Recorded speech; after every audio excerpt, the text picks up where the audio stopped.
करू.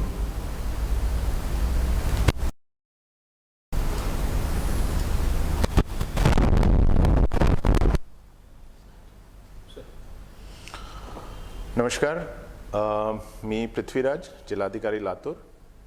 माझ्यासोबत SP साहेब आहे लातूरचे, निखिल पिंगळे. आज आम्ही फेसबुक लाईव्हच्या माध्यमातून काही महत्त्वाची सूचना, महत्त्वाचे निर्देश लातूरकरांना देऊ इच्छितो. अगोदरचे कलेक्टर सर त्यांनी फेसबुक लाईव्ह सुरू केला होता ज्यावेळेस कोरोनाचे केसेस जास्त झाले होते. आता परत कोरोनाचे केसेसमध्ये थोडी वाढ दिसत आहे, स्पेशली महाराष्ट्रामध्ये पॉझिटिव्हिटी रेटसुद्धा वाढलेली आहे.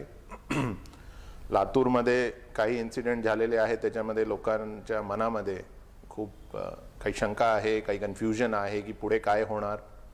तर हे सगळे शंका, जे कन्फ्युजन आहे त्याच्याबद्दल करेक्ट माहिती आम्ही आज हा फेसबुक लाईव्हच्या माध्यमातून आम्ही देणार. सुरुवातीला मी आपल्याला काही आकडे सांगणार जे आपले लातूर जिल्ह्याची परिस्थिती आहे, किती पेशंट्स आहे, काय त्यांची कंडिशन आहे, जे बेसिक इंडिकेटर्स असते कोविडचे ते फॅक्च्युअल इन्फॉर्मेशन मी सांगणार. ते आमचे वेबसाईट आणि डेलीच्या जे प्रेस नोट असते त्याच्यामध्ये सुद्धा उपस्थित आहे, ते मी ब्रीफली एकदा आपल्याला सांगणार. त्याच्यानंतर जे जनरल सूचना आहे, आपले काही प्रश्न असेल, आपल्याला काही कन्फ्युजन असेल आणि बरेचशी जे अफवा पसरत आहे त्याच्याबद्दल मी क्लॅरिफिकेशन देणार.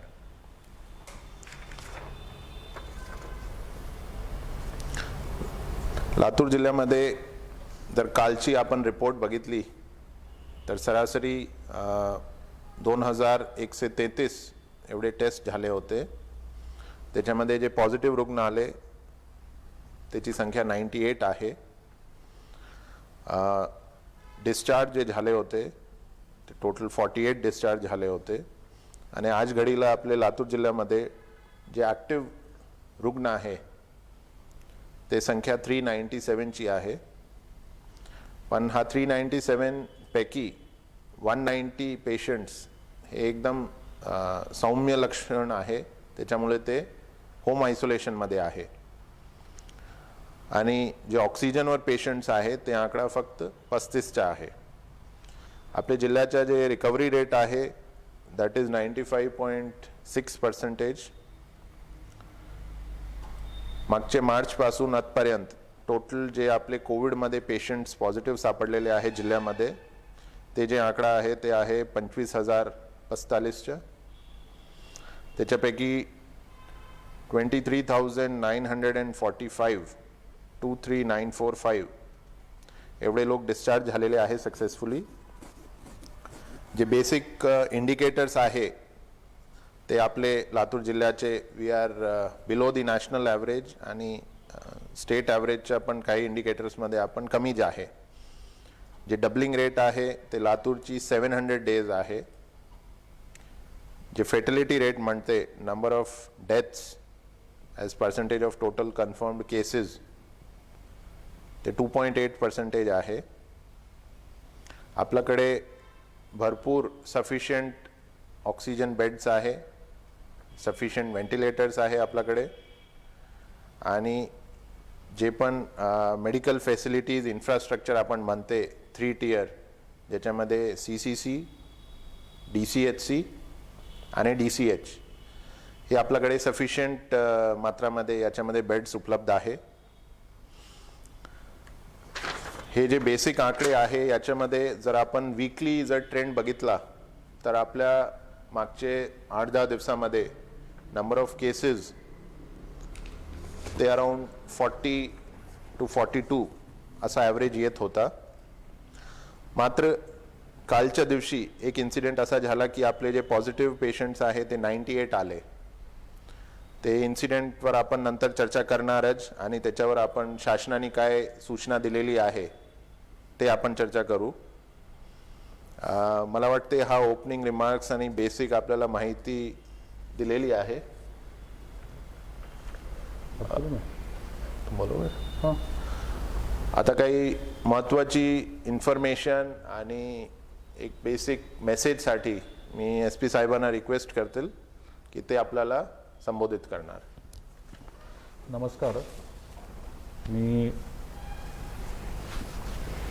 लातूर जिल्हा पोलीस अधीक्षक निखिल पिंगळे आणि आज या ठिकाणी या फेसबुक लाईव्हमध्ये मी उपस्थित राहण्याचं कारण असं की शासनाचा प्रशासनाचा अंमलबजावणीचा अंग म्हणून पोलीस डिपार्टमेंट काम करत असतं आणि ज्या सगळ्या नियमांमधून आपल्याला गेल्या वर्षभरामध्ये जायला लागलं आहे आणि आताही इथून पुढे आपल्याला जायला लागणार आहे, त्या नियमांची अंमलबजावणी करण्याचं काम हे आमच्याकडे पुन्हा एकदा असणार आहे. त्याचबरोबर आमच्या सहकार्याला कॉर्पोरेशनचे, महसूलचे, इतर डिपार्टमेंटचे देखील लोक, आरोग्य खात्याचे देखील लोक आमच्यासोबत असणार आहेत. आपल्या सुदैवाने आत्ताची जी काही परिस्थिती आहे ती तितकी चिंताजनक जरी नसली तरी देखील आपण अत्यंत काळजी घेणं गरजेचं आहे आणि त्यामुळंच तुम्ही पाहताय की रस्त्यावरती आपण पुन्हा एकदा कारवाया सुरू केलेल्या आहेत. मग त्याच्यामध्ये मास्क न घातल्याच्या कारवाया असतील किंवा इतर कारवाया देखील तुम्हाला पाहायला मिळतील. आता या कारवाया करत असताना आपल्याला बऱ्याचदा प्रश्न पडतो की माझ्यावरच कारवाई का होते, मीच मास्क का घातला नाही म्हणून मलाच का पकडतात.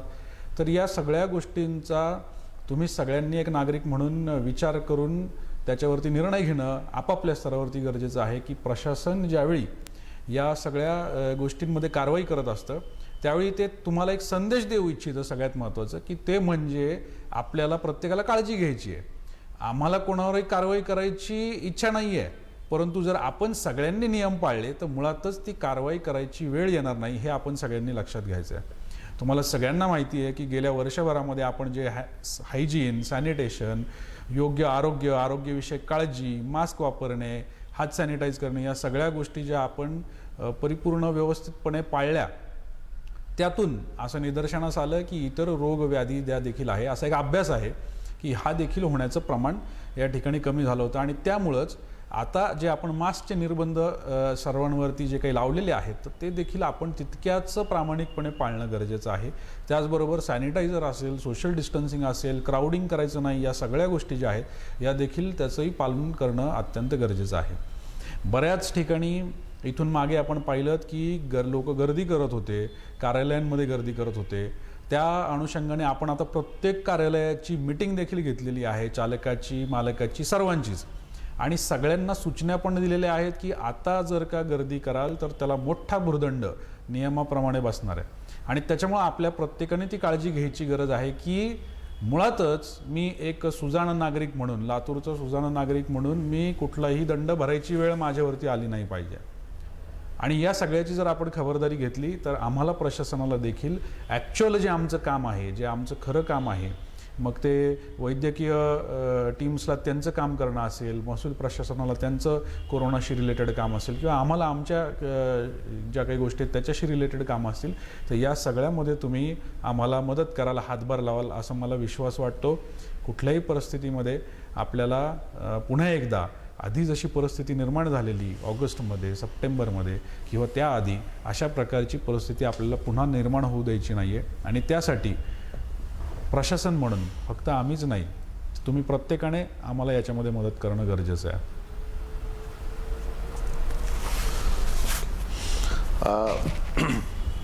आता फेसबुक लाईव्ह आहे, तर मला वाटते की बरेचसे लोकांनी काही प्रश्न पण उपस्थित केलेले आहे, कमेंट्समध्ये प्रश्न केलेले आहे.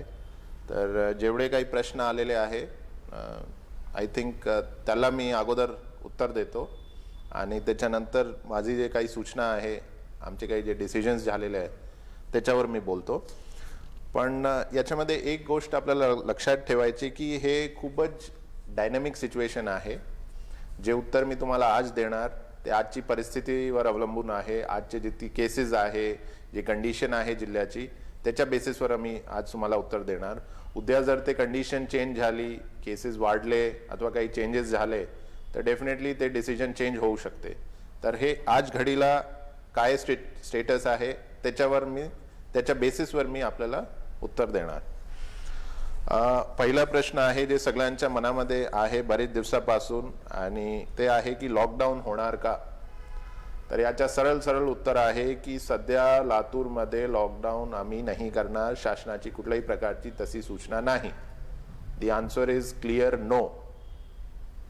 बट जसं मी आता सांगितले की हे कंडिशनवर डिपेंडेंट आहे की उद्या काय परिस्थिती होणार लातूरमध्ये, आपले महाराष्ट्र राज्यामध्ये काय परिस्थिती होणार, त्याच्या बेसिसवर ते डिसिजन चेंज होऊ शकते. परवाच्या दिवशी पालकमंत्री साहेबांसोबत आमची सगळे डिपार्टमेंटचे ऑफिसर सगळ्यांची एक आढावा बैठक होती. त्याच्यामध्ये पण लॉकडाऊनची चर्चा झाली होती आणि हेच डिसिजन आला की सध्या लॉकडाऊन लातूरमध्ये होणार नाही. So the right now the answer is no. दुसरा एक प्रश्न पडला आहे की शाळा आणि महाविद्यालय हे बंद होणार का. याचंही सरळ उत्तर आज घडीला आन्सर इज नो.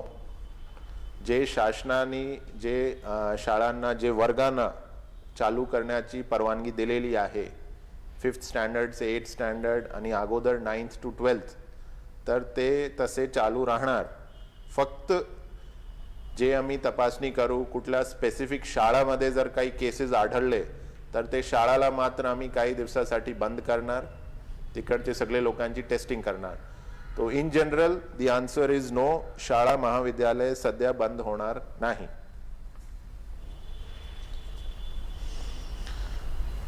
एक सूचना आलेली आहे की उदगीर मार्केट यार्ड आणि लातूर मधील दयानंद गेट जवळ मोठी गर्दी होत आहे. डेफिनेटली आम्ही तिथे आमचे पथक पाठवू आणि प्रयत्न करू की ते गर्दी टाळायचे. पण हा बेसिकली प्रश्न आपल्याला पण समझना चाहिए कि ये बेसिकली आप लोगों से ही रिलेटेड है. जितना आप लोग हमसे कोऑपरेट करेंगे, सहभाग करेंगे, सहकार्य करेंगे, उतना ही हमारे लिए भी इजी है ये चीज़ के आगे निकलना. अगर ज़्यादा गर्दी होगी, कल को केसेस आएंगे तो हमको उतने ही कठोर स्टेप्स लेने पड़ेंगे. तो आप सभी लोगों से यही विनंती है, निवेदन है की सध्या कुठल्याही एरियामध्ये गर्दी टाळा.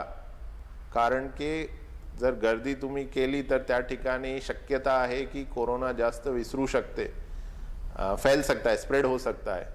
आणि तशी जर कंडिशन आली तर आमच्याकडे दुसरा काही पर्याय राहणार नाही. आम्हाला ते पर्टिक्युलर मार्केट यार्ड अथवा मार्केट एरिया ते सील करावा लागेल. तर आम्ही डेफिनेटली तिथे कारवाई करू. पण आपल्याला सगळ्यांनाही विनंती आहे की कृपा करून तुम्ही पण सहकार्य करा आणि गर्दी टाळा. अनावश्यक घराचे बाहेर पडू नये. Only for essential services. जैसे आप लॉकडाउन के टाइम बिहेव कर रहे थे उसी तरीके से बिहेवियर करिए. अगले 10 से 15 दिन के लिए ये रिक्वेस्ट रहेगी, क्योंकि जो सेकेंड वेव का लोग कह रहे हैं कि वापस से केसेस बढ़ने वाले हैं, that will be clear in the next 10 to 15 days. जैसे CM साहेबने सुद्धा त्यांची ते प्रेस कॉन्फरन्समध्ये सांगितलं आहे की तुमच्या हातात आहे की पुढे काय स्टेप्स घ्यायचे. जर हे 8-10 दिवसामध्ये आपण काळजी नाही घेतली, प्रिव्हेंटिव्ह स्टेप्स नाही घेतले आणि कोरोनाचे केसेस असाच कंटिन्युअसली वाढले तर दुसरा काही पर्याय राहणार नाही आणि लॉकडाऊन जसे स्ट्रिक्ट स्टेप्स आपल्याला घ्यावा लागेल.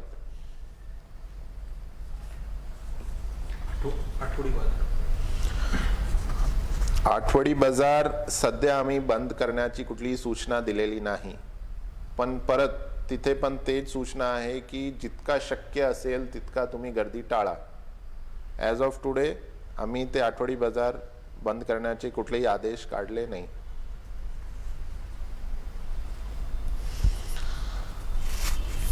हो, हॉस्टेल्स आणि त्याच्याबद्दल मी काही सूचना देता हूं.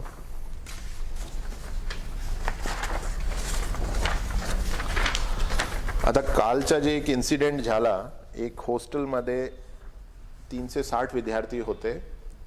त्याच्यापैकी 2-3 विद्यार्थीला सिम्पटम्स होते.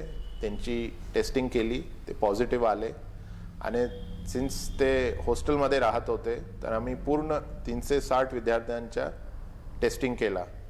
त्याच्यामध्ये 40 विद्यार्थी पॉझिटिव्ह आले होते. हा मोठा कारण आहे की आजच्या लातूरचा जे आकडा आहे ते डबल झाला आहे फक्त हा एक इन्सिडेंटमुळे. पण याच्यामध्ये जे एक समाधानकारक गोष्ट हे आहे की हे सगळे विद्यार्थ्यांची हेल्थ चांगली आहे. They are asymptomatic. त्याच्यामध्ये कुठल्याही प्रकारच्या कोणीही स्टुडंट सिरियस नाही. आम्ही ते आयसोलेट केलेलं आहे. ते हॉस्टेलसुद्धा सील केलेलं आहे आणि जे विद्यार्थी सध्या नेगेटिव्ह आलेले आहे त्यांना पण आम्ही मॉनिटर करत आहे. 3-4 दिवसानंतर परत आम्ही त्यांचे टेस्ट करणार आणि जर ते पॉझिटिव्ह आले तर त्यांना आम्ही कोविडचं ट्रीटमेंट करू. पण ते एसिम्प्टोमॅटिक आहे, हा लक्षात ठेवायचे आपल्याला. आता हॉस्टेल्सचं आम्ही जे डिसिजन घेतलेलं आहे ते असं आहे की सध्या गव्हर्नमेंटनी फक्त जे हॉस्टेल्सला परवानगी दिलेली आहे ते समाज कल्याण आणि आदिवासी विभागाचे हॉस्टेल्स आहे. आपल्याकडे बरेचसे कोचिंग क्लासेसच्यामुळे हॉस्टेल्स सुरू आहे. ते हॉस्टेल्सला आम्ही एक डिटेल उद्या आम्ही एक काढणार पत्र. तोपर्यंत त्यांना हे फॉलोइंग चीजें उनको ध्यान रखनी है. आम्ही त्यांची अप्पर लिमिट 50 विद्यार्थीची ठेवली आहे. एक रूममध्ये मॅक्सिमम 2 विद्यार्थी, शक्य असेल तर एक रूममध्ये एकच विद्यार्थी ठेवायचे, पण 2 पेक्षा जास्त कुठल्याही रूममध्ये विद्यार्थी ठेवायचे नाही. विद्यार्थ्यांचे जे टॉयलेट्स आहेत ते पण थोडासा मार्क करून सेपरेट करायचे, म्हणजे की एक फ्लोअरचे विद्यार्थी तेच वॉशरूम टॉयलेट्स वापरणार, ते मिक्स करणार नाही. हॉस्टेल्सच्या रेग्युलर सॅनिटायझेशन करण्याची जबाबदारी हॉस्टेल मालकची असणार. डेली स्टुडंट्सच्या टेम्परेचर गनची टेम्परेचर मेजर करायचे, त्यांच्या पल्स ऑक्सीमीटर से ऑक्सीजन सैचुरेशन चेक करना है. आणि जितना शक्य हो वहाँ पे अगर मेस चल रही है तो मेस में कॉमन एरिया की जगह प्रत्येक स्टुडंटला त्याच्या रूममध्ये टिफिन देण्याची त्यांनी व्यवस्था करायची. 50 पेक्षा जास्त जे विद्यार्थी असेल कुठल्याही हॉस्टेल्समध्ये तर ते सगळे हॉस्टेल धारकांना आम्ही सूचना दिलेली आहे की तुम्ही ते संख्या कमी करा. जे एब्सोल्युटली नेसेसरी विद्यार्थी आहे जैसे 12th स्टँडर्ड के हैं उनको रखिए या त्यांच्या फॅक्टर्स प्रमाणे, पण ते आकडा 50 क्रॉस नाही झाला पाहिजे. We have given them 2 days. त्याच्यानंतर जे कोचिंग क्लासेस आहे त्यांच्यासाठी आम्ही एक ॲडिशनल सूचना आम्ही आता काढणार की कोरोनाचे पार्श्वभूमीवर जे सोशल डिस्टन्सिंग असते ते सोशल डिस्टन्सिंग ते क्लासमध्ये त्यांनी फॉलो करायचे. 1.2 मीटर का रेडियस का डिस्टेंस चारे बाजूने प्रत्येक स्टुडंटच्या सेपरेशन तसा पाहिजे. आणि पुढचे 5-6 दिवसामध्ये कोचिंग क्लासेसमध्ये जितकी स्टुडंट्स आहे ते सगळ्यांच्या कोविड टेस्टिंग RT-PCR अथवा अँटीजन टेस्टिंग ते करून घेण्याची जबाबदारी कोचिंग क्लासेसची आहे. आम्ही जिल्हा प्रशासन मार्फत टेस्टिंग पथक त्यांच्याशी कोऑर्डिनेट करू. आम्ही ते टेस्टिंग टीम्स स्पेशली आयडेंटिफाय करू यांच्यासाठी. पण हे जबाबदारी कोचिंग क्लासेसची असणार की 100% त्यांच्या विद्यार्थ्यांच्या टेस्टिंग पुढचे 5-6 दिवसामध्ये झालाच पाहिजे. सध्या आम्ही जे दंडाचाही आदेश काढलाय तेही मी एकदा रिपीट करतो. विना मास्क फिरणारे लोकांवर 100 रुपयाचा फर्स्ट टाइम दंड आहे. रिपीट केला तर 500 रुपये, आणखी ते झाला तर त्याच्यावर गुन्हा दाखल होणार. जे मोठे मंगल कार्यालय आहे त्यांना सुद्धा सूचना दिलेली आहे की जे गव्हर्नमेंटचे नॉर्म्स आहे 100 पेक्षा जास्त लोक लग्नामध्ये अथवा कुठल्याही मोठे कार्यक्रममध्ये ते असेंबल नाही झाले पाहिजे. 100 पेक्षा जास्त जर झाले तर 25,000 रुपये दंड, आणि सेकंड टाइम केला तर ते सील होणार आणि गुन्हा दाखल होणार. तर सर्व हे मंगल कार्यालयाचे जे मालक आहेत त्यांना सुद्धा एक सूचना आहे की आपण जे पण लग्न अथवा जे आहे त्याच्यामध्ये मोठे कार्यक्रम जे आहे त्याच्यामध्ये तुम्ही संख्या लिमिट करा आणि तिथे सुद्धा सॅनिटायझर आणि टेम्परेचर चेकिंगची व्यवस्था करा. 100 पेक्षा जास्त लोक एकाच फंक्शनमध्ये असेंबल नाही झाले पाहिजे. याच्यामध्ये जे पार्टी आहे, ज्याच्या फंक्शन आहे, जे ऑर्गनाईज करत आहे ते आणि मंगल कार्यालयाचे मालिक हे दोघांची जबाबदारी असणार जर हे व्हायलेट झाला तर.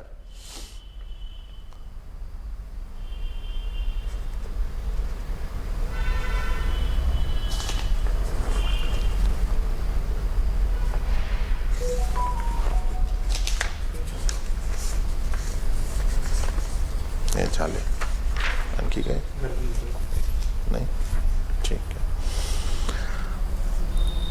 आणखी एक महत्त्वाची सूचना आहे की आपले लातूर शहरामध्ये जे प्रसिद्ध सिद्धेश्वर यात्रा होते त्याच्यासाठी आम्ही आज एक बैठक घेतली. त्याच्यामध्ये ते ट्रस्टचे लोक, चॅरिटी कमिशनर मॅडम, सगळे प्रशासकीय अधिकारी ते सगळे उपस्थित होते. आणि आम्ही हे डिसाईड केलं आहे की जे आपले तिथे आवश्यक पूजा अर्चनाचा जे विधिवत कार्यक्रम आहे ते सोडता बाकी सगळे कार्यक्रम यावर्षी होणार नाही. आणि हे जे कार्यक्रम जे आवश्यक आहे ते रात्री दुधाचा अभिषेक असते, सकाळी पूजा असते आणि ते एक झेंडावंदन काहीतरी आहे.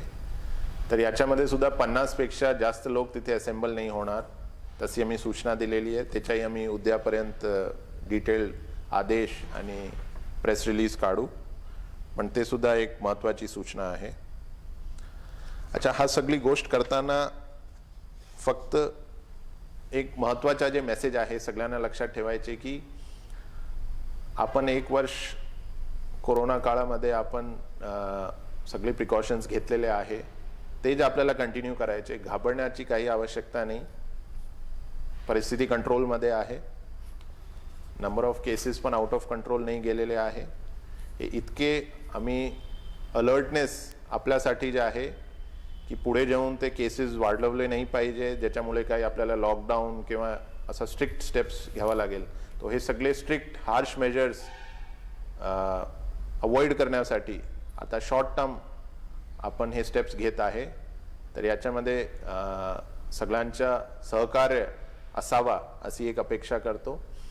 आता हे जे वीकेंड येणार शनिवारी आणि रविवार, तर मला वाटते की आपण सगळ्यांनाच एक स्वतःना एक जबाबदार लातूरकर म्हणून मला वाटते की एक सेल्फ कर्फ्यू सारखा आपल्याला स्वतःच करायचे.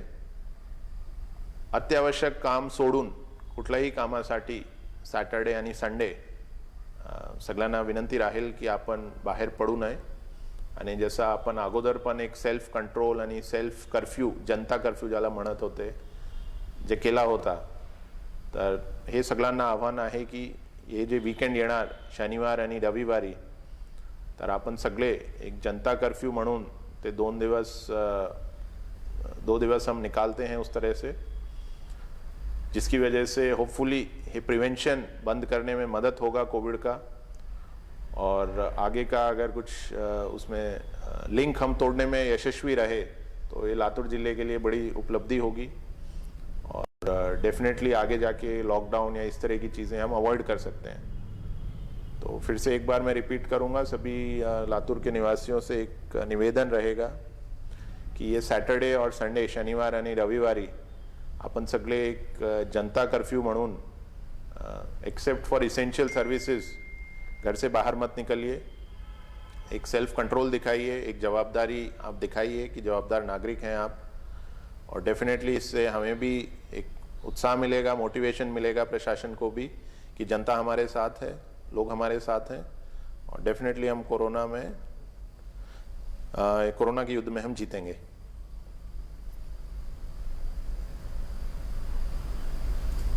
No comments.